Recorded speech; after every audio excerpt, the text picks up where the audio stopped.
ADHD at work. Now, one major issue that a lot of people, including myself, who have ADHD seem to struggle with as they go throughout their educational experience is when you get to the end of it, when you get at the end of comp, and if you just decide to get straight into the workplace from comprehensive or from college or from uni, at whatever level you want to stop your education, just get straight into the thick of it with independent life or with work, then the biggest issue usually is finding that job that suits you. And it's really important if you have ADHD to do that. Find a job that not only suits you in terms of your special interests or what motivates you, but also find a job where the strengths that you need are strengths that you have naturally from your ADHD symptoms. By which I mean, say if a very dominant symptom of your ADHD is you're really hyperactive, then perhaps a job where there's lots of physical labor or a lot of physical activity would best suit you. So say if you really like sport and you're super hyperactive, maybe they go hand in hand. So you get a job as a trainer, or you work at a gym, or you become a, I don't know, tennis player, footballer, rugby player, or whatever kind of sport interests you. Or anything to do with a basic physical activity where you still feel motivated in the actual workplace, where you enjoy what you do. And if you have, if you're extremely introverted or extroverted, that can affect also what jobs suit you best.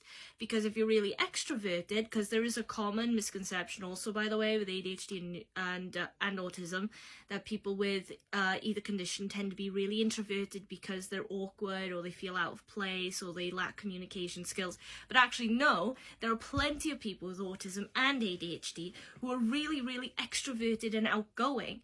And a lot of the time, the issues that they have, or the challenges they have, are quite invisible and aren't easily picked up on by people around them unless you really know them or unless you know what to look out for. So if you're really extroverted, then a job where perhaps you have to work in a team on a day-to-day basis, or you have to talk to clients all the time, would work for you.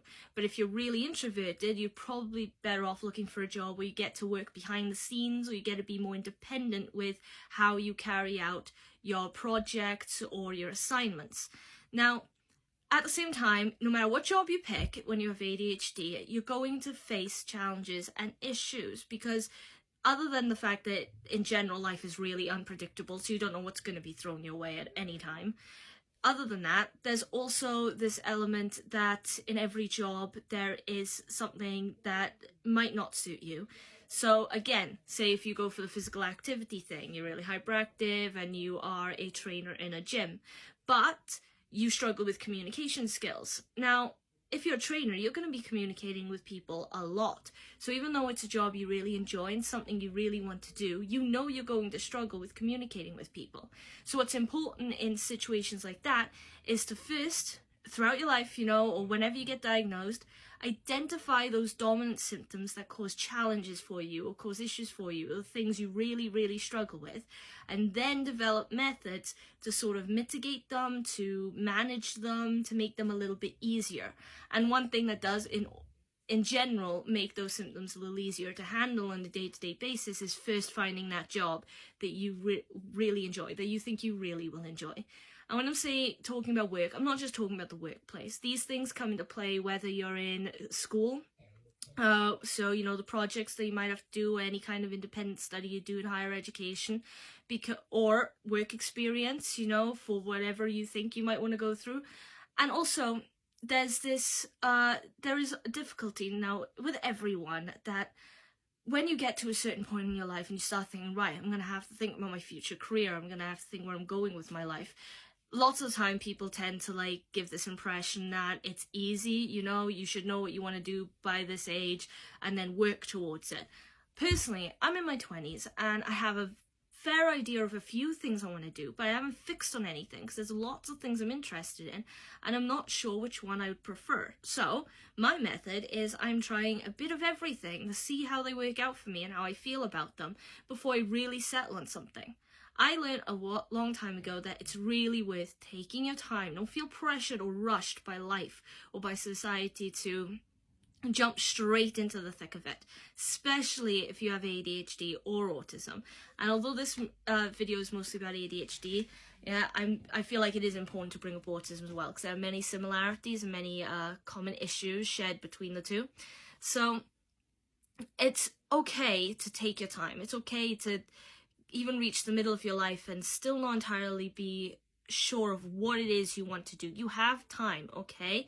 Take your time. Don't stall yourself, don't hesitate and stand in one place and do nothing and just hope something's going to come to you. Still got to work towards it, but don't feel pressure to just jump into it. So as I was saying, yeah, don't jump into it, right? It's like I said, you have time. Take your time.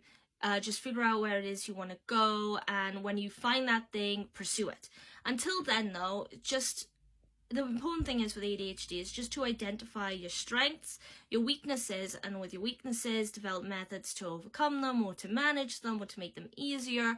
And with your strengths, learn how to lean into them or make the most of them, turn them into real beneficial advantages, not just strengths, into something that can actually push you forward in that career path that you want. So with all of that, that's what I think all I have to say about it. Oh, wait, one more thing is also when it comes to certain difficulties, like, say, forgetfulness, if you're particularly forgetful, because that is a part of ADHD, then no matter what job you're in, you might struggle with that because there's going to be deadlines or assignments or things you have to remember. So there are basic methods, for instance, getting into a routine of taking down notes continuously throughout the day, setting reminders on your calendar, using your notepad on your phone or however you want to do it, just to remind yourself of certain things, and get into the routine of doing that, and then get into a routine of checking on them so you're always up to date. But that's just something that you'll learn as you go. So even though weaknesses and disadvantages and the struggles, they aren't massive, they aren't absolutely detrimental. And the thing that makes it easier overall is that you find that job, that career that you want to work towards, that you want to invest in, because it suits you as a person, okay? And again, make sure it's something you like, because even if it plays to strengths you have in your ADHD, but something you don't enjoy, you're not going to be motivated to continue with it. So you have to find that balance between you're finding a job that the strengths of your ADHD can help with and you enjoy, all right? No one or the other, both is best. So with all that having been said, I think I'll leave the video here today. If you like it, then please leave a like, follow me on TikTok. Otherwise, put any thoughts or opinions you have in the comment section, questions or requests for future videos, subscribe to the YouTube channel, and repost the video because it helps the motivation. My motivation. It also helps with raising awareness, and that's the important thing. So until then, hope I'll see you in the next video. Enjoy yourself. Bye!